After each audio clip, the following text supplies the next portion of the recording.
नमस्कार दोस्तों, आप सबका एक बार फिर से मेरे YouTube channel RV stenography classes में स्वागत है। दोस्तों, हमने अपने पिछले क्लास में देखा था मोटे बिंदु और मोटे डैश से लिखे जाने वाले स्वर। आज हम देखेंगे हल्के बिंदु और हल्के डैश से लिखे जाने वाले स्वर।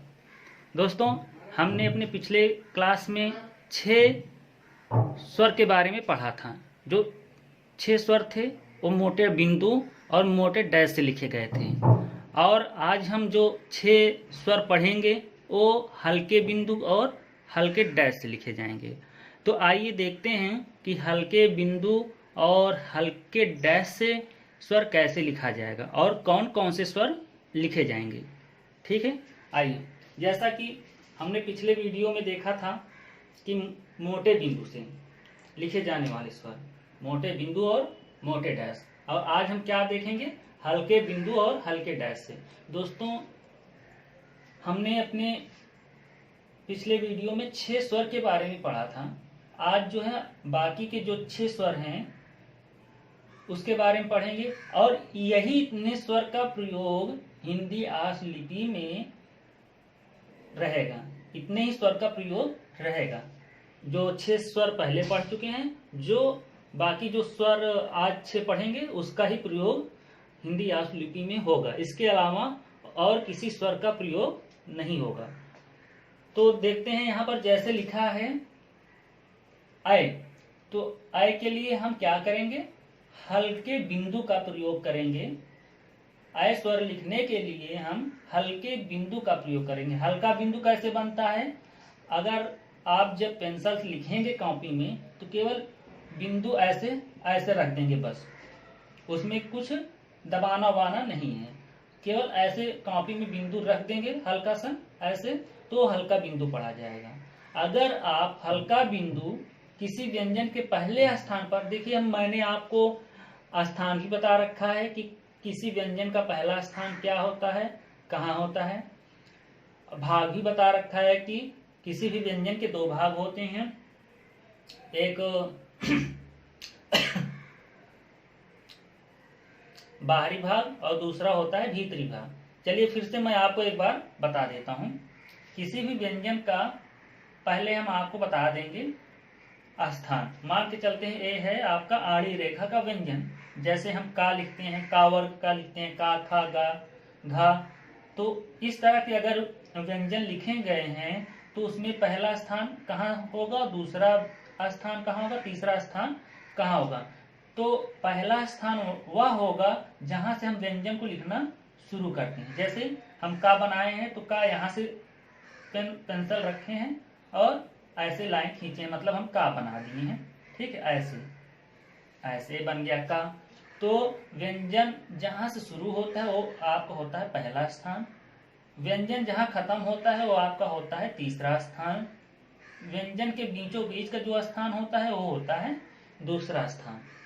ठीक है, अब जैसे इसमें एक चीज और आता है, यही सेम क्रम इधर भी रहेगा, 1 2 3। इधर क्यों रहेगा, क्योंकि हमने आपको बताया है कि हर व्यंजन के 2 भाग होते हैं, एक बाहरी भाग होता है, दूसरा भीतरी भाग। तो हम आपको इसमें बताते हैं बाहरी भाग कौन है, भीतरी भाग कौन है। तो बाहरी भाग जो बाहर का हिस्सा होता है, जैसे इस का वर्ग में ऊपर वाला जो हिस्सा रहेगा उसको हम क्या कहेंगे, बाहरी भाग। ठीक है, ये हो गया आपका बाहरी भाग, और नीचे वाला ये हो जाएगा आपका भीतरी भाग। अब मान लेते हैं ए हुआ आपका का वर्ग, का वर्ग में इस तरह ऊपर वाला बाहरी भाग, नीचे वाला आपका भीतरी भाग, और ये आपका हो गया स्थान कि व्यंजन का पहला स्थान वह होता है जहां से व्यंजन शुरू होता है, और व्यंजन जहां खत्म होता है वो तीसरा स्थान होता है। बीचों बीच का जो भाग होता है वो आपका दूसरा स्थान होता है। जैसे चा वर्ग लेते हैं तो चा वर्ग में क्या होता है, बाएं हाथ की तरफ का भाग जो होता है वो बाहरी होता है, और दाएं हाथ की तरफ वाला हिस्सा जो होता है वो भीतरी भाग होता है। ठीक है, ये हुआ आपका भीतरी भाग। और अगर स्थान के बारे में देखेंगे तो व्यंजन ऊपर से नीचे आ रहा है, मतलब व्यंजन लिखना यहाँ से शुरू हुआ है, तो जहां से व्यंजन शुरू होता है वो पहला स्थान, जहां खत्म होता है वो तीसरा स्थान, और बीचों बीच का जो होता है वो दूसरा स्थान। इसी तरह सारे व्यंजन में होता है। जैसे अगर हम देखें ता लिख दें ता वर्ग में, तो व्यंजन का पहला भाग है, दूसरा भाग जो बीचों बीच, तीसरा भाग जहां व्यंजन खत्म हुआ। और अगर भाग की बात करें कि बाहरी भाग कौन है, भीतरी भाग कौन सा है, तो ये नियम जो है सारे व्यंजन में लगेगा कि दाएं हाथ की तरफ वाले, दाएं हाथ की तरफ जो रहेगा वो भीतरी भाग, और बाएं हाथ की तरफ वाला वो हो जाएगा आपका बाहरी। ठीक है। तो देखिए, जैसे हम लोग हिंदी लिखना शुरू करते हैं तो क्या पहले सीखते हैं, पहले हम लोग छोटा आ सीखते हैं, बड़ा सीखते हैं, उसके बाद उसकी मात्रा सीखते हैं, फिर उसके बाद काखा गाघा लिखना शुरू करते हैं, फिर मिला के लिखना शुरू करते हैं, 2 अक्षर को मिलाए फिर 3 अक्षर को मिलाएंगे। उसी तरह फिर उसके बाद हम क्या सीखेंगे, मात्रा लगाना सीखेंगे। तो वही स्टेप इसमें भी चलता है। तो हम लोगों ने पहले वीडियो में देखा था कि स्वर और व्यंजन कैसे लिखा जाएगा, उसके बाद व्यंजन को मिलाना सीखे, फिर व्यंजन को मिलाने के बाद हम लोगों ने स्वर देखें। जैसे कि पिछले वीडियो में हम लोगों ने 6 स्वर के बारे में पढ़ा था। तो हिंदी आशुलिपि में जो है स्वर को बांटा गया है कि 6 स्वर कैसे लिखे जाएंगे और 6 स्वर।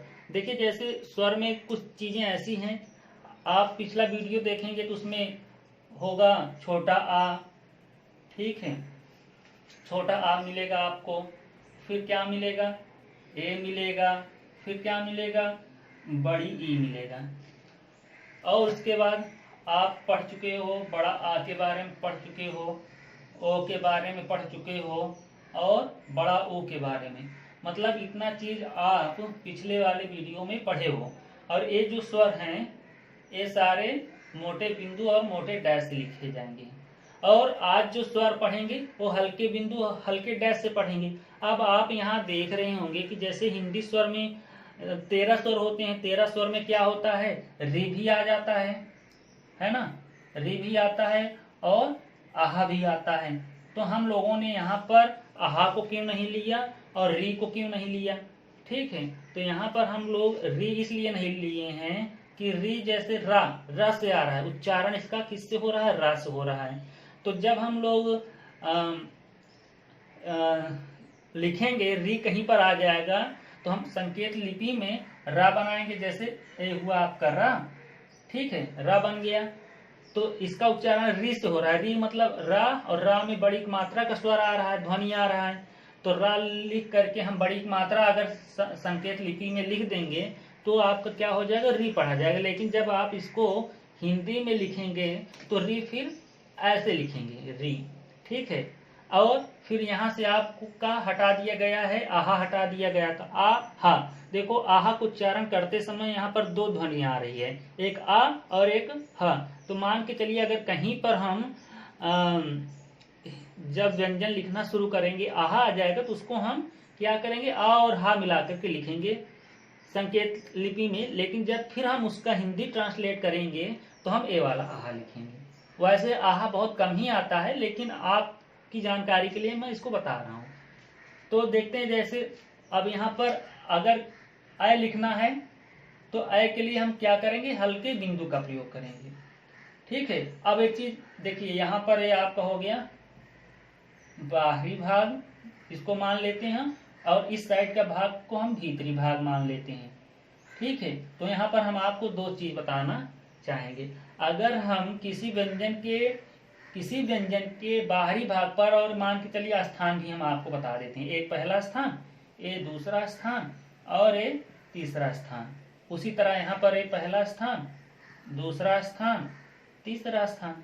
तो अब इसको समझिए, अगर किसी व्यंजन के पहले स्थान पर हल्का बिंदु लगा देंगे बाहरी भाग पर तो क्या पढ़ा जाएगा, ये अ पढ़ा जाएगा, ठीक है। अगर किसी व्यंजन के भीतरी भाग पर हल्का बिंदु लगाएंगे पहले स्थान पर तो अ की मात्रा, कहने मतलब अगर बाहरी भाग पर बिंदु लगाएंगे तो अ का स्वर पढ़ा जाएगा, और किसी भी व्यंजन के भीतरी भाग पर अगर हम बिंदु लगाएंगे हल्का बिंदु तो वो उसी स्वर का मात्रा पढ़ा जाएगा। जैसे हम पहले बिंदु पर, पहले स्थान पर हम क्या किए हैं, हल्का बिंदु लगाए हैं बाहरी भाग पर, तो अ का स्वर पढ़ रहे हैं। अगर वही बिंदु अगर हम किसी व्यंजन के भीतरी भाग पर पहले स्थान पर लगाएंगे तो वो अ की मात्रा पढ़ा जाएगा। ठीक है, जब हम इसका उदाहरण बताएंगे तब आपको वो समझ में आ जाएगा। ठीक है, अभी आप केवल इतना ध्यान रखिए कि हल्का बिंदु पहले स्थान पर लगाने से अ का स्वर पढ़ा जाएगा और भीतरी भाग पर लगाने से अ की मात्रा पढ़ा जाएगा। अगर हल्का बिंदु हम दूसरे स्थान पर लगाते हैं तो ओ अ का स्वर पढ़ा जाएगा और भीतरी भाग पर लगाएंगे तो क्या पढ़ा जाएगा, अ की मात्रा पढ़ा जाएगा। भीतरी भाग पर लगाने से मात्रा पढ़ा जाता है, बाहरी भाग पर लगाने पर स्वर पढ़ा जाता है। भीतरी भाग, दूसरे स्थान पर हम हल्का बिंदु लगाएंगे किसी भी व्यंजन के बाहरी भाग पर अगर हम हल्का बिंदु लगा देंगे तो वो अ पढ़ा जाएगा, अ दूसरे स्थान पर। उसी तरह तीसरे स्थान पर किसी व्यंजन के तीसरे स्थान पर, मतलब ये देखिए तीसरा स्थान यही हुआ ना, यहाँ अगर यहाँ पर हल्का बिंदु हम लगा देंगे बाहरी भाग पर अगर हम हल्का बिंदु लगाएंगे तीसरे स्थान पर तो ई का स्वर पढ़ा जाएगा, छोटी ई का स्वर पढ़ा जाएगा। और भीतरी भाग पर अगर हम क्या करेंगे, हल्का बिंदु लगा देंगे तीसरे भाग पर, भीतरी भाग में ना, तीसरे स्थान पर और भीतरी भाग में, तो क्या पढ़ा जाएगा, ई, छोटी ई का मात्रा पढ़ा जाएगा। समझ में आया? जैसे इसमें हमने आपको सब चीज बताया है कि कहाँ सेम टू सेम यहाँ पर भी वही चीज रहेगा, बशर्ते यहाँ मोटा बिंदु था, मोटा बिंदु था और यहाँ पर हल्का बिंदु रहेगा। यहाँ पर मोटा डैश था, मोटा डैश, तो यहाँ पर हल्का डैश रहेगा। तो आप लोगों को समझ में आया होगा। तो यहाँ पर क्या होगा, एक बार फिर से हम आपको बता दे रहे हैं, हल्का बिंदु पहले स्थान पर लगाने से अ का स्वर पढ़ा जाएगा, हल्का बिंदु भीतरी भाग पर लगाने से वो अ की मात्रा पढ़ा जाएगा। हल्का बिंदु दूसरे स्थान पर लगाने से अ का स्वर पढ़ा जाता है और हल्का बिंदु दूसरे स्थान पर लगाने पर भीतरी भाग पर अ की मात्रा पढ़ा जाएगा। हल्का बिंदु तीसरे स्थान पर लगाने से ई का स्वर और भीतरी भाग पर लगाने से छोटी ई का मात्रा पढ़ा जाएगा। इसी तरह अब आते हैं हल्का डैश। जैसे आप लोगों ने मोटा डैश पढ़ा था उसी तरह अब यहाँ पर हल्का डैश।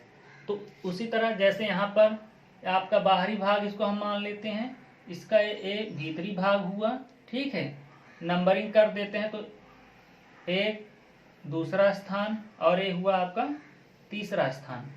तो अगर हल्का डैश किसी भी व्यंजन में अगर हम हल्का डैश लगा देंगे पहले स्थान पर तो वो पढ़ा जाएगा आई या फिर आई। क्या पढ़ा जाएगा, या फिर वो आई पढ़ा जाएगा या फिर आई। दूसरे स्थान पर हल्का डैश लगा देंगे तो क्या पढ़ा जाएगा, अन। क्या पढ़ा जाएगा, अन। और तीसरे स्थान पर हल्का डैश लगाने से क्या पढ़ा जाएगा, छोटा ऊ का स्वर, छोटा ऊ का स्वर। और भीतरी भाग पर लगा देने से क्या होता है, छोटा ऊ का मात्रा पढ़ा जाएगा। ठीक है, यहाँ पर क्या होता है, अन, भीतरी भाग पर लगाने से अन का बिंदु। और आई के लिए क्या होता है, आई जैसे यही आता है, आई जो है हमेशा ऐसे ही आएगा। जैसे मान के चलिए हिंदी अगर हम लिखेंगे तो उसमें आइसक्रीम आएगा, आइसक्रीम, आइसक्रीम आता है। तो आई के लिए क्या करते हैं, हल्का डैश का प्रयोग करते हैं। इसका कोई मात्रा तो है नहीं, किसके लिए कुछ अलग से मात्रा है, केवल यही आपको ध्यान रखना है कि जहां पर आई या आई आएगा वहां पर हम हल्का डैश लगाएंगे। अन के लिए हल्का डैश लगाएंगे दूसरे स्थान पर। छोटा ऊ के लिए क्या करेंगे, हल्का डैश लगाएंगे तीसरे स्थान पर। ये रहा आपका बाकी के जो बचे हुए 6 स्वर थे उसके बारे में। तो आज हम लोगों ने हिंदी आशुलिपि में स्वर के बारे में पूरा पढ़ लिया। 6 स्वर पहले पढ़े थे, 6 स्वर आज पढ़ लिए। तो मेरा आप लोगों से यही अनुरोध है कि अब आप लोग इन 6 स्वरों का प्रयोग मतलब पहले अभ्यास करें।